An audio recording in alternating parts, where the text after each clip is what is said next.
Pennant. Nothing personal word of the day. October 19th, 2020 is pennant. The Dodgers won the pennant. The Dodgers won the pennant. No, that was a long time ago, actually. Like back, I think, when they were in Brooklyn. But in fact, the Dodgers won the pennant. We were treated to 2 Game 7s in the National League Championship Series and the American League Championship Series this weekend. The first team to win 4 in a series with 7 games gets to advance. That's what's called a 4 out of 7. Only once since 2003, when the Marlins beat the Cubs in 7 and the Yankees beat the Red Sox in 7, have both league championship series gone 7 games. That was 2004. And now again in 2020. It's not very common. It's great news for broadcasters because they get the maximum number of games. So there's no make goods for the networks by the leagues. In fact, it's a bonus to the networks when they get all these games. The first Game 7 saw the Rays and the Astros. It was a very complicated game because you had everybody in baseball rooting against the Astros, except for the business people. They were all rooting for the Astros. Every player, every manager, every GM wanted the Astros to fall on their face. But every owner, everybody in the commissioner's office, every television executive wanted the Astros to win. It's more interesting. But the Astros just seemed to didn't have a guy named Randy Arozarena, who no one's ever heard of, and that's part of the problem.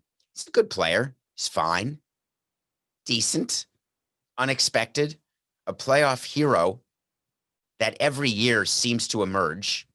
You hope that it's a person with a known name who can boost his legacy and his story. Sometimes it's nice to have first-time stories, but generally not. But that guy is hot, as in hot. He basically carried his team. The Rays put it together. They used their bullpen perfectly. They ended the game, not with Diego Castillo, their closer who'd been ending games and coming in early innings, any place that Kevin Cash could find a way to use his best pitcher. But they ended it with Peter Fairbanks, another guy who throws 98, 99. They brought in Nick Anderson, the former Marlin, actually gave up a run. It was a hell of a game. The Astros just could not get their offense going.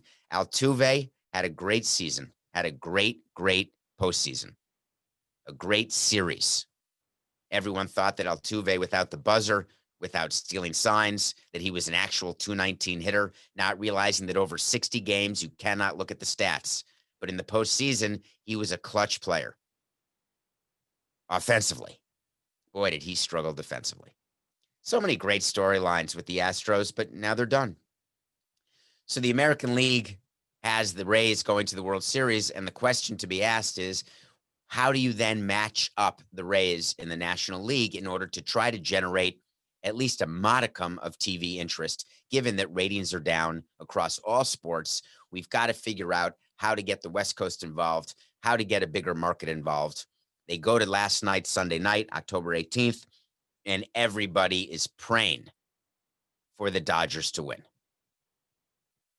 Or are they? The Dodgers are playing a team.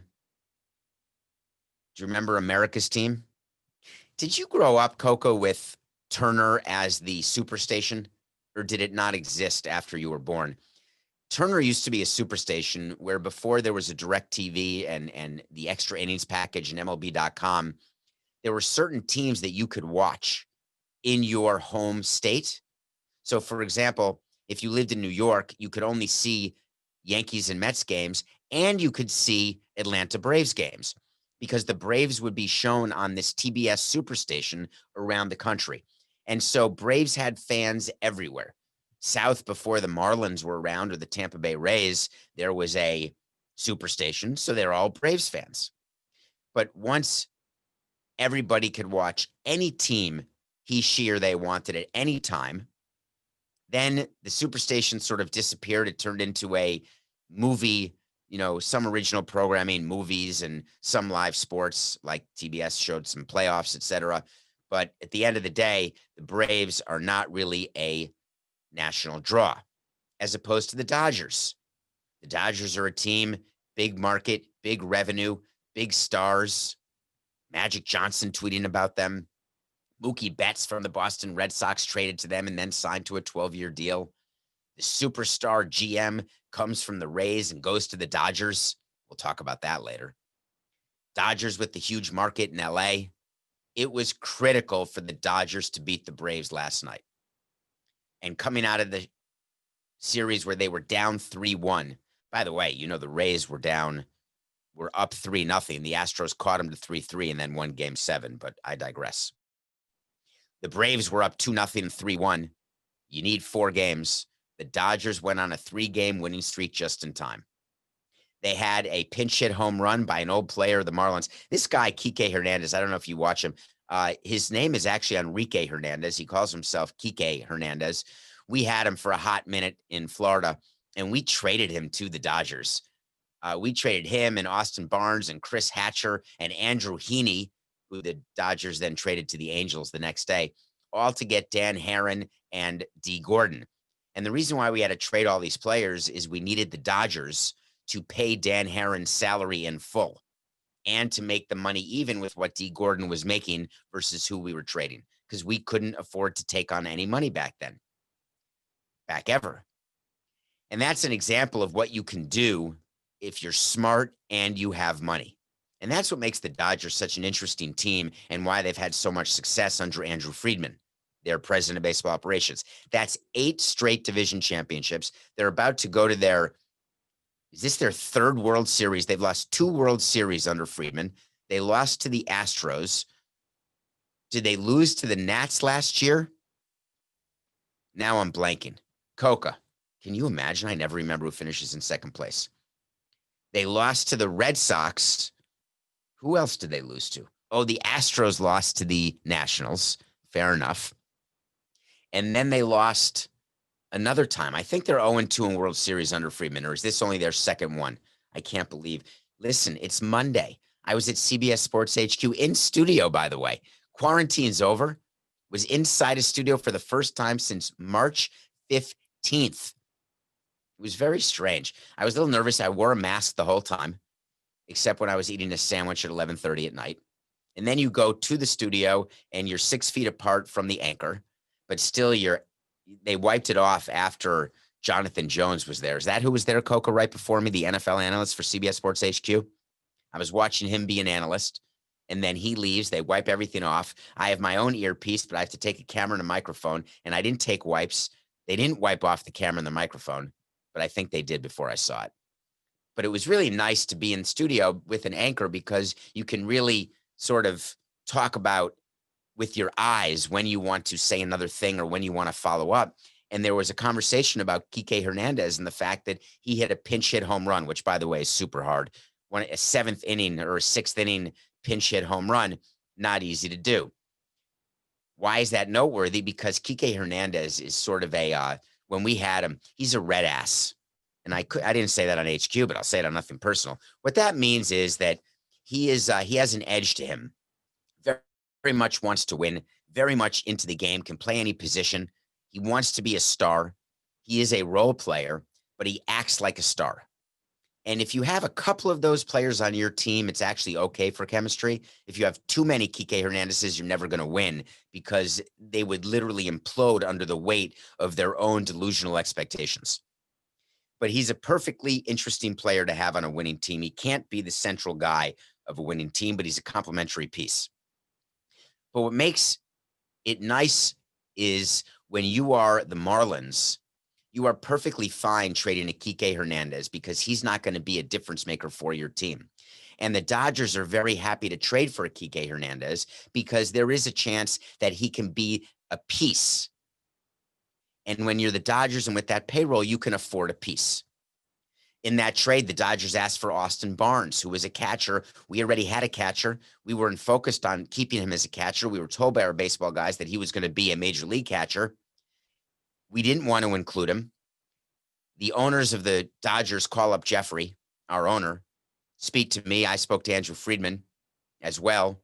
And we weren't going to let Austin Barnes get in the way of bringing in a starting pitcher who we needed, although it didn't work out, and a second baseman who we did need, who it did work out. We signed him to a long-term deal, and then he was terrible after he did steroids.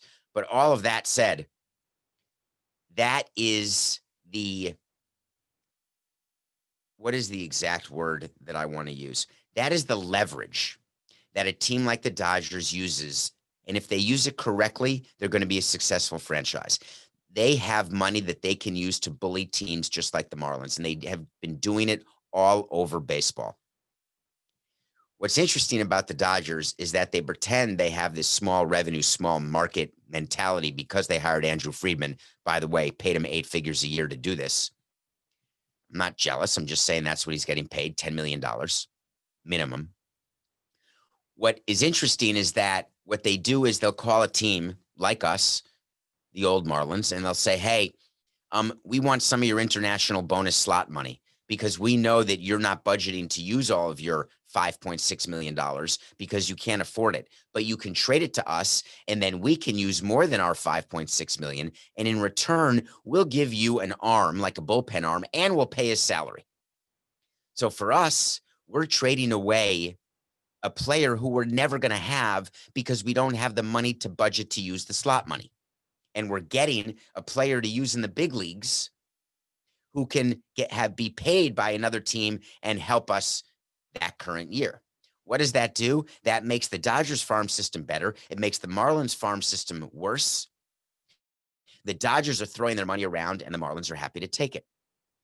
The Dodgers can go into the international market and they can sign players that the Marlins wouldn't have access to before there was slotting, and they would do it.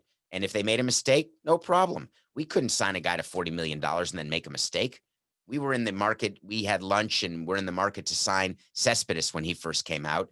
And the Oakland A's ended up getting him for an extra $1 million or $2 than we offered, but we offered like $30 million or something. And I look back thinking, obviously he's been a great player, but what were we doing? We were trying to act like a big revenue team. We have to act like the Rays. When the Rays go to Japan or to Korea, they're not signing the top players. They're not getting Daisuke Matsuka. They're not getting Hideki Matsui. They're going out and they're getting players who maybe you and I haven't heard of, but they come in for much smaller signing bonuses, and then they help that team. Names are such a seduction when you have money. When you have the ability to raise your payroll, it's like burning a hole in your pocket. You have to spend it. The Tampa Bay Rays don't have that opportunity, which by definition is going to make them smarter. This World Series is going to be interesting. Think about what this is if you are an owner or in the front office in a baseball team.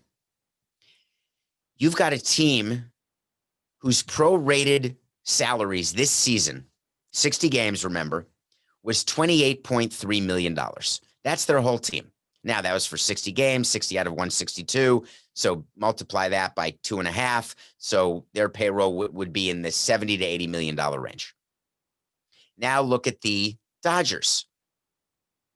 The Dodgers are paying to Clayton Kershaw, big name, Mookie Betts, I'd say so, making $25 million non-prorated this year, Justin Turner, Kenley Jansen, 4 guys out of 28 are making $32.3 million prorated. 4 guys making more than a team.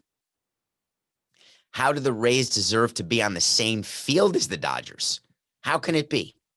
The Dodgers have the number 2 payroll. The Rays have the number 28 payroll. Well, guess who the Rays beat to get here? They beat the Yankees, number 1 payroll. They beat the Astros, number 3 payroll. If they can finish this trifecta, they will be the first team. Find me another Coca. Find me a correction out there if you're listening or watching. There's no way there's been a team with a payroll in the bottom 3 to beat the top 3 payrolls to win the World Series. It's just never happened. I'm not buying it. When the Marlins won in 2003, we had like the number 22 payroll, and it was outrageous that we beat the Yankees. People were insane. The Rays payroll is even lower. Does that mean the Rays have a worse team? Not even close. Player for player, not name for name, not dollar for dollar. Player for player, the Rays are a better team. This is a matchup of the top two seeds. Can you believe in this year, when there were only 60 regular season games, when it was very unlikely that the best teams would finish with the best record because it's such a short sample size, that the best team in the National League going into the season before COVID, going into spring training, the Dodgers were expected to be the best team in the National League. Before COVID, going into a regular season, the Tampa Bay Rays were expected to be and compete to be the top team in the American League. The Yankees, of course, had a great lineup, but they had injuries already. Garrett Cole went to the Yankees, but remember, going into the season, if the season had started on time, the Yankees lineup was not going to be the Yankees lineup. Fascinating, isn't it? At the end of 60 games, they were the number one seeds. But still, how would the number one seeds get through this expanded playoff gauntlet when the Dodgers and Rays had to play a first-round series, a best of three, where anything can happen? But it didn't. And then a best of five series where upsets definitely happen in the division series, but they didn't. And then get through the gauntlet of a league championship series without off days. And for a team like the Rays, not having off days crushes you if you don't have depth. And how do you have depth with the 28th highest payroll? It's impossible. What we sacrificed by having low payrolls all the years, in addition to not necessarily getting the players right, we had no depth, couldn't overcome injuries, couldn't overcome lack of performance, couldn't do it. Dodgers in a high payroll, they can overcome all of it. But they made it through, no off days, got through 7-game series, and here we are. So how do you handicap this World Series? I find it interesting that the Dodgers came out immediately last night at 2 a.m. as over 2-1 favorites to win. Are they not paying attention? Let's look at the different components of a series and figure out who has the advantage and figure out why the opening line was you had to lay 210, which means over 2-1 for the Dodgers. All right, starting pitching, I promise you, here's going to be the first three starters. Clayton Kershaw. What day did Walker Buehler pitch, Coca? What day is today? Today is Tuesday. He pitched Sunday, Friday, Saturday, Sunday, Monday, Tuesday, Wednesday, Thursday. So he can pitch a game 3. Do I have that possibly right? I can't remember. How do you keep track of days? I literally can't do it. But the first 3 for the Dodgers are going to be Kershaw, Dustin May, who started game 7, pitched an inning, but he can go longer, and also Walker Buehler. What about the Rays? They've got a Cy Young Award winner, 5-and-dive guy, Blake Snell. They've got Tyler Glasnow, who basically has a rubber arm, throws 98, can pitch every 3 days if he needs to. And then you've got the greatest clutch pitcher now of all time. Charlie Morton has won more deciding game 7s than even Madison Bumgarner. I'd still rather have Madison Bumgarner when he was winning his World Series with the Giants in 2010, 12, and 14. I would not like Madison Bumgarner now on a long-term deal with the Arizona Diamondbacks.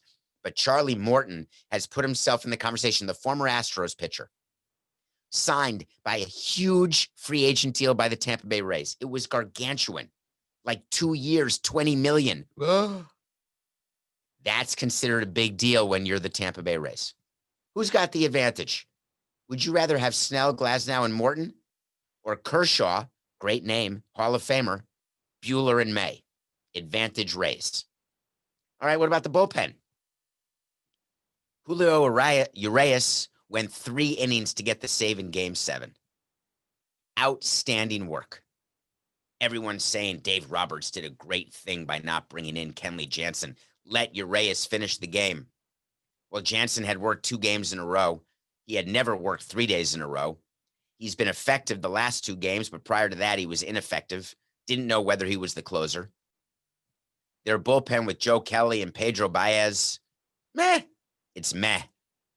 Now look at the Rays bullpen. Remember the back end of their bullpen? Nick Anderson, Diego Castillo, Peter Fairbanks. Coca, it's Monday. By the way, what does Coca do on Monday that's so awesome? By Friday, he's on the program. By Monday, he's got 20 tabs open. He's feeling a little, we're recording this a little earlier than usual. He's tired. We're both tired. We were both working till 2:30 in the morning. But he needs me to tell you, and I want to tell you, that Charlie Morton, I wasn't making this up, he is 4-0 in winner-take-all postseason games with an ERA of .46. The only pitcher in MLB history with 3 Game 7 wins. You want to set your rotation up? Here's what you do. You do it backwards. You want Charlie Morton going in Game 7 if there's a Game 7. So you're going to start him in my opinion, you'd start him in Game 2 if you could. But Charlie Morton pitched on Saturday, Sunday, Monday, Tuesday, Wednesday, Thursday. So full rest will be Game 3. And then he can pitch.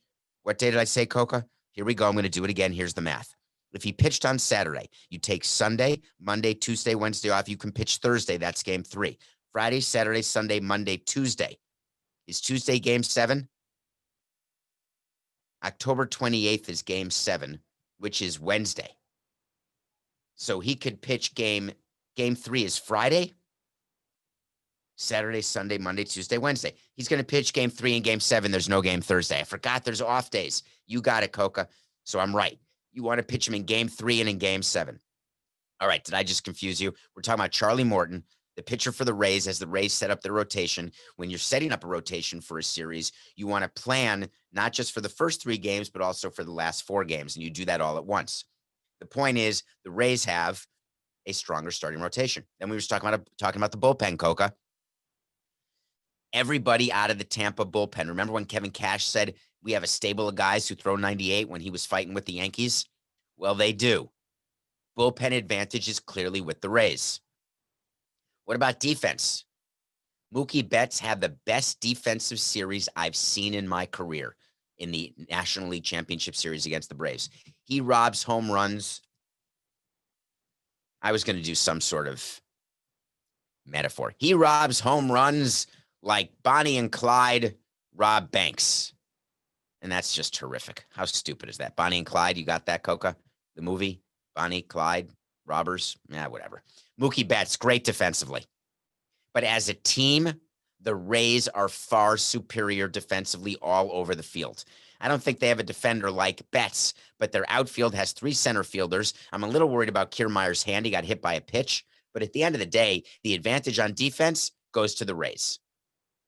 So now we've done starting, pitching, bullpen, and defense. And what do we say on Nothing Personal? We say that pitching and defense wins rings. But can the Dodgers club them into submission? Because their offense is better than the Rays' offense. There's no doubt about that. Their lineup is deeper. The Rays have sneaky power, except it disappeared during the League Championship Series, except for Rosarena. They put the ball in play, but the Dodgers just get you from 1 to 9. Their lineup is second to only the Astros, in my opinion, in terms of depth of lineup. So the only question is, can the Dodgers offense compensate for their lack of ability in the other key areas to match up with the Rays? Well, it's World Series prediction time. That's what we do. I got to do it, right, Coca? All right, I'm doing it. So here's the wait to see. Wait to see is when I tell you something's going to happen. And if it doesn't happen, I'll revisit it. If it does happen, I'll revisit it. But I don't want to be one of those guys who does a show, who spews a bunch of crap and then doesn't own it. I'm not going to be right all the time, but I'm going to own it when I'm wrong. On February 13th of 2020, before the pandemic hit, everyone was going crazy about the Astros. Everyone was furious about the Astros. And I said on February 13th, the Astros will win 100 games this year and make the World Series. Boy, did I come close. They couldn't win 100 games because there were only 60 games. I didn't know they'd lose Verlander. I didn't know they'd lose Osuna. But they came 1 game away from making the World Series. But it's a wait to see, and I got it wrong. Then on October 12th, I made my predictions for the championship series. How did we do? Well, we said the Astros in 7, It went 7. That's a winner, but it was the Rays. That's 1-1. I said the Dodgers in 6. How did we do? We got the Dodgers right, but it took them 7. So overall, 2-2 because we pick the number of games and we pick the team. Now, World Series. Let's start with the fact that, I ran 7 marathons in 7 days on 7 continents, Coca, and I call that the 777. And part of like a tattoo is 7 to the 3rd. Get it? 7 to the 3rd, 7 by 7 by 7, and 3 was my bib number. Anyway, I am predicting 777. 7 games in the ALCS, 7 games in the NLCS, and 7 games in the World Series. It is a dream come true for baseball, and they deserve it. So that's the first way to see that the World Series goes 7. Who will prevail? I'm going Rays in 7. I'm doing it. Take the value. If I can get plus 180, although I do it even with you guys on Nothing Personal. Rays in 7. More disappointment for Andrew Friedman. Huge amount of love for the Tampa Rays. Despondency for other GMs who have to answer calls from their owners saying, the Rays just won a World Series. The Rays are in the World Series, and you make me sign all these players who stink, and we pay all this money. Why can't you have a $50 million and $60 million payroll and win? Rob Manfred, thrilled. Look, folks, you don't need to overspend. Make sure your team is profitable. Be like the Rays. The union, despondent. The union prides itself on calling owners and saying, hey, you want to win a ring? You better sign the free agent. You better sign Wei-Yin Chen if you want to win. You better sign Garrett Cole. You need pitching, and you better give him a record. You want to defend? You better sign Strasburg. You better sign Harper if you want to win in Philly. Well, guess what? All those guys sign, and none of them win. Wouldn't that be amazingly terrible for Scott Boras and the agents in the union to go into a negotiation where they're trying to get payrolls increasing, but the Rays, in such a poorly timed manner for the union, make the World Series and then win it? Heaven forbid. It's going to be despondent central there. So that's the way to see. World Series starts Tuesday. We'll have much more to say. Enjoy your off day. When we come back, we're going to talk about a show that just dropped that I watched, and it starred Martin Sheen and Bradley Whitford. We'll be right back. Welcome back to Nothing Personal.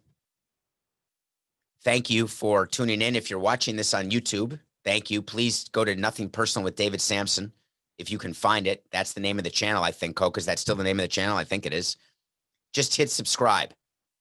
I've told you this, that we're almost done at CBS, so we want to continue Nothing Personal. We need you to hit subscribe. You can do it. What about the possibility of downloading and subscribing this podcast wherever you get your podcasts? You could just download it, hit subscribe, and then tell your friends. That's the second thing to do. You can handle 3 things.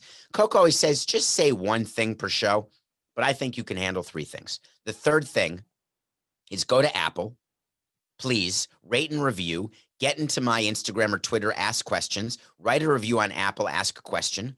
Because at the end of the month, I'm going to do always a mailbag episode where I will answer your questions. We do segments so you want to talk to Samson during the course of a regular show. But in terms of end of month, ask me questions, rate, review. This stuff matters, and I don't know why. There's a bunch of analytics people who examine things, and they look at numbers and downloads and subscriptions, and all of it helps Coca buy a futon. Okay, there's a show when I was asked to rank my top shows, TV shows, I had The West Wing very high. I watched West Wing, and just a phenomenal show. It doesn't matter if you're liberal or conservative. It's a show about what happens in the West Wing in the White House. Perfectly written, perfectly acted. It's perfect in pretty much every way.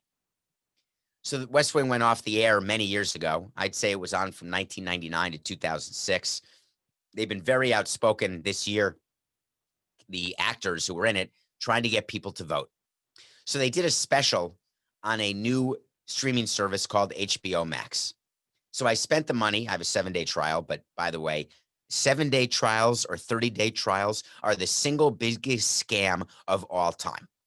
And the reason there's such a scam is that everyone forgets to cancel, and then they do something like automatic billing. Do you remember when you were a kid?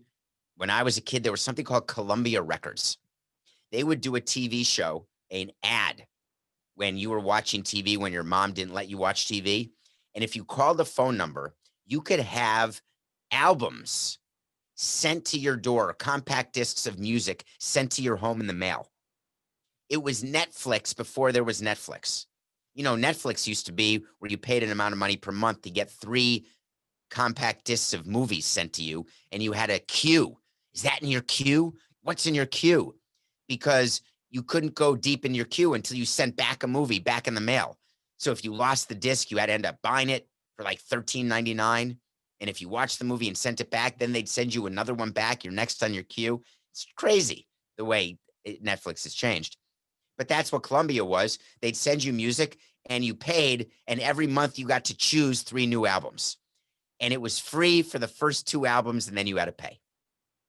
That's what these subscription services are when they suck you in with their 7-day free trials. Don't believe it. Either buy it or not. So I got HBO Max to watch something called the West Wing Special to benefit when we vote. So they did a COVID recreation of a very famous episode called Hartsfield's Landing. And it was about some issues going on in China and the Taiwan Strait, and also about the fact that New Hampshire was voting the New Hampshire primary for Judge Bartlett, for President Bartlett's reelection. That's the character played by Martin Sheen. They recreated it with the actors, except for John Spencer, who had passed away. So they brought in Sterling K. Brown to play John Spencer, who played the chief of staff. And they did basically a table reading, but there were some props, etc.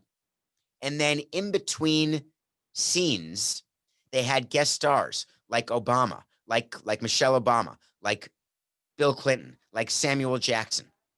And they were encouraging people watching to vote. A couple of issues I had with it. It was so liberal leaning for no reason.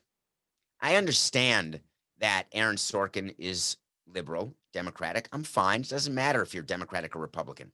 But you cannot tell people to vote when what you're really saying to them is vote, but vote for the party that I want you to vote for. And nothing personal, you know, I've done the opposite. I've told you to vote, and I don't care who you vote for. You want to vote for all Republicans up and down the ballot? Please do. You want to vote for Democrats all up and down the ballot? Please do. What I encourage you to do is find a way to get engaged.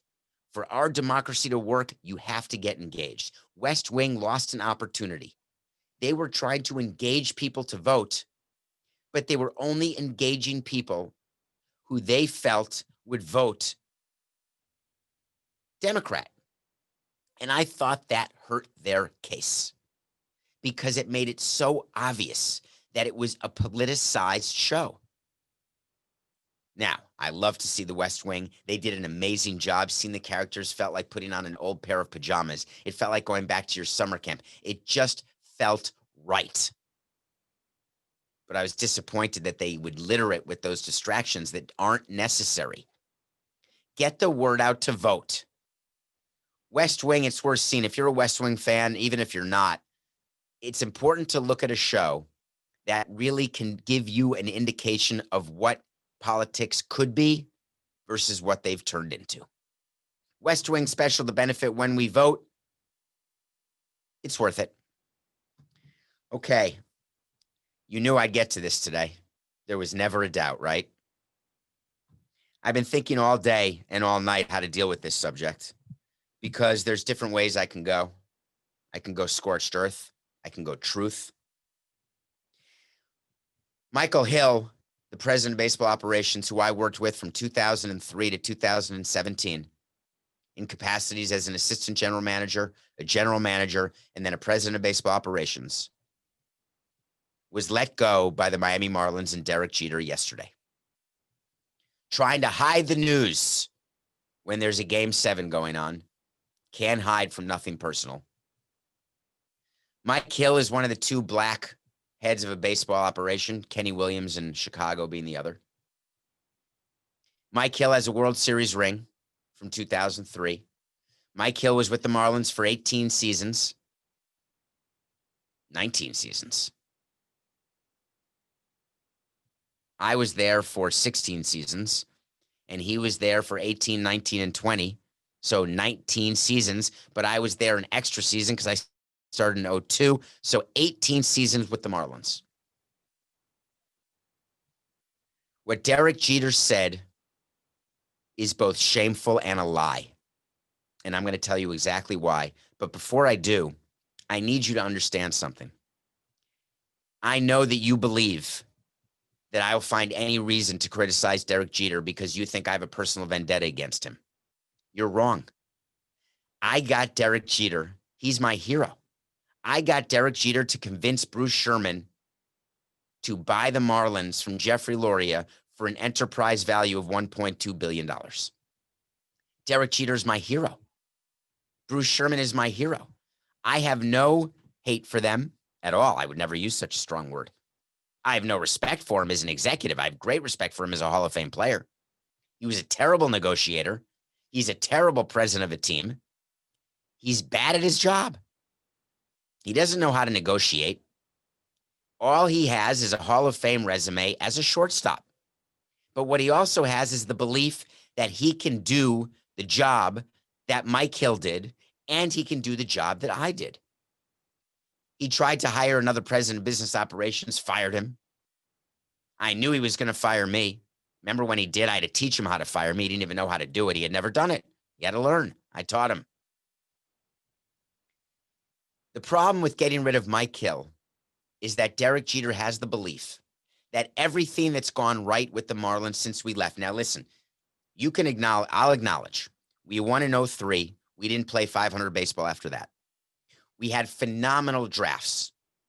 Not all of them worked out. Not every first round pick worked out. But overall, the players who we put in the system, whether it was Yelich, Stanton, Ozuna, JT Realmuto, I could go on and on. Phenomenal picks. That made it. Great drafting. Great development. We would rush kids to the big leagues, and that would hurt their development. Sometimes we wouldn't rush them to the big leagues. By the way, I didn't even mention drafting Jose Fernandez. Colin Moran is a draft who's playing every day for the Pirates. I could go on, but I'm not here to say that. Our minor league system was always ranked near the bottom because our minor league players played in the major leagues. And our minor league players were traded to try to help our major league team win. Don't deny it. Don't regret it. Derek Jeter came in and immediately tried to distance himself from prior management. Everything I touched, he got rid of. No problem. I'm not bitter about that at all. I never was. You want to change the stadium? You want to pretend I didn't exist? Take down every picture, change every color, make sure no one mentions my name. Scare people at the Marlins from being friends with me. Tell them that they're uncomfortable having them be friends with me. Accusing them of leaking stuff to me. Derek, if you're listening, pay close attention. And I know that your PR bobos are listening because they follow every word I say. They're obsessed with it. Mike Hill never leaked one thing to me. Not one thing. Not one member of the organization who you kept, which were very few, gave me one thing. You know who talks to me? People in the community who you think like you, but are still loyal to me. People in the media who you think are loyal to you, who are still loyal to me. That's who gives me my information. Mike Hill was the opposite. And you telling Mike Hill that his relationship with me is troubling. You telling Jeff Conine that his relationship with me is troubling, which is why you don't want Mr. Marlin around the Marlins. You are making it so fans of the Marlins cannot be around Jeff Conine because of me? It's an outrage. Well, now Mike Hill's gone, Derek. You get your wish. And this isn't personal. This is business. You think you can run the business of the Marlins without Mike Hill. You have no idea what Mike Hill did for you. Yet your belief is that Mike Hill wasn't right for your organization. That's BS, and you know it. You wanted to get rid of him because you want your own guy. That's great. Just be honest. Don't give me some cockamamie quote that you felt it would be best for the organization at this particular time to move on without Mike. Who wrote that for you? Your PR people? You knew you were firing Mike the minute you joined. You kept him on because he had 3 years left, and you did not want to pay him out. You wanted to bring in Gary Denbo and have Mike Hill try to teach Gary Denbo what can't be taught. You think that anyone would have gotten your team through this year with 175 transactions? Do you know the work that a president of baseball operations has to do? It's not just being a train wreck and being a bull in a china shop and putting the Marlins way in and thinking, wow, we've got a great minor league system now. We went 31-29. That means we are on schedule. You think media people don't call me and tell me when you try to pitch a story that you are the sole reason, Derek, why the Marlins are now successful? Trying to set the stage for Mike to get no credit? If the Marlins had lost this year, it was easy to get rid of Mike. You knew that.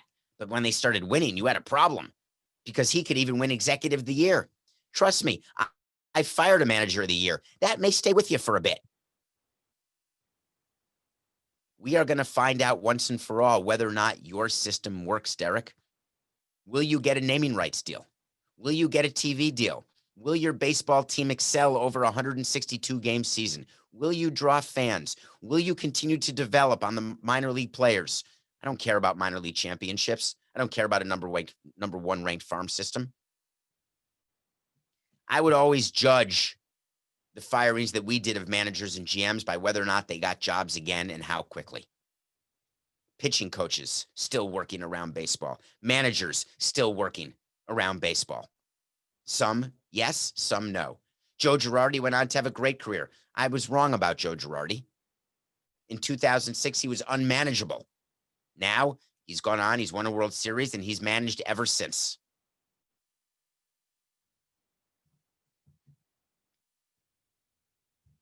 It is possible that the Marlins will not hire anyone to replace Mike. Unlikely. Could it be someone like Billy Epler, who was fired by the Angels, who has Yankee ties? Do you have to have Yankee ties to work for the Marlins? People are asking themselves that now. What approach will happen when someone asks Mike what it was like? Because GMs, when they are offered jobs, they speak to other GMs. Hey, what's that owner like? What's it like to work for Derek?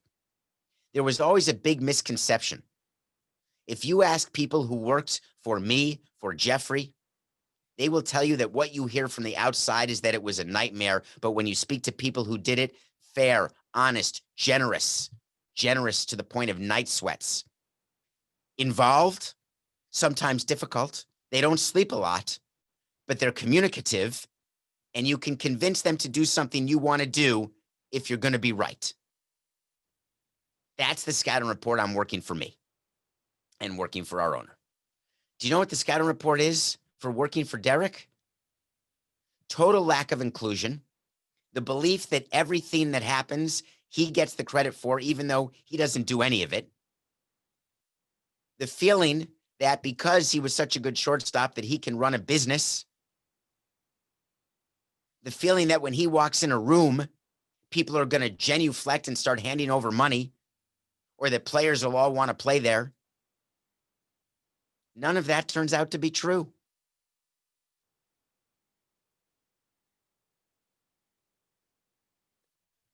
I'm taking a breath now because I want to make sure that this segment ends with the proper understanding that my relationship with Mike Hill has nothing to do with my view of Mike Hill's termination. When Mike Hill's contract was up, which it was this year, and you're going to offer a pay cut to keep him, it's insulting. It doesn't matter that he's my friend or not my friend. You're going to say that he wasn't a major factor in running this organization? It's just not accurate. Why can't you just have the guts to say what you want to say? I don't want someone who's not my guy. Period.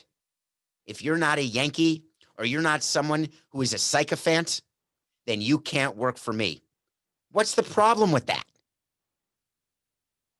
We have a lot of smart baseball minds in our organization, and there are smart baseball minds around the game. We're going to sit down and see what type of person we need in this role. Horse hockey. You know exactly what you're going to do. You've been planning this for 3 years and just had a little problem when the Marlins had a good season. Well, congratulations, Derek. You have your way. Everybody's gone now. There is no remnant of the Loria Samson era, the Loria era, where I worked in that era too. Nowhere to hide today. And Mike Hill, he's going to go on to great success with another team. Mark my words, double wait to see, Coca. Mike Hill will be the president of baseball operations for another team in 2021. He's not going to take a year off. He's not going to become a special assistant or a pro scout. He is the number one candidate right now for every opening. That's how good Mike Hill is at what he does. But at the end of the day, decisions get made. But why not be honest? You could have looked in the camera, Derek, if you would have given an interview, which you didn't. You only spoke to beat reporters. You could have looked right in the camera and said, you know what? It's my team. And it's business. Sorry, Mike. It was nothing personal.